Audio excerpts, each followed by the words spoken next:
জেনে নেই মজার কিছু ইংরেজি শব্দ। যেমন নাইট মানে রাত, আর কুইন মানে রানী, আর নাইট কুইন মানে রজনীগন্ধা। ফ্যাট মানে মোটা, আর হাড় মানে তার, আর ফাদার মানে বাবা। ম্যান মানে মানুষ, গো মানে যাওয়া, আর ম্যানগো মানে আম।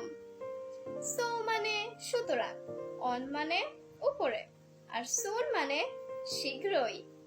লেস মানে সামান্য, অন মানে উপরে, আর লেসন মানে পাঠ। গো মানে যাওয়া, আর অ্যাট মানে প্রতি, আর গট মানে ছাগল। সি মানে সমুদ্র, আর সান মানে পুত্র, আর সিজন মানে ঋতু। ফর মানে জন্য, গট মানে পাওয়া, আর ফর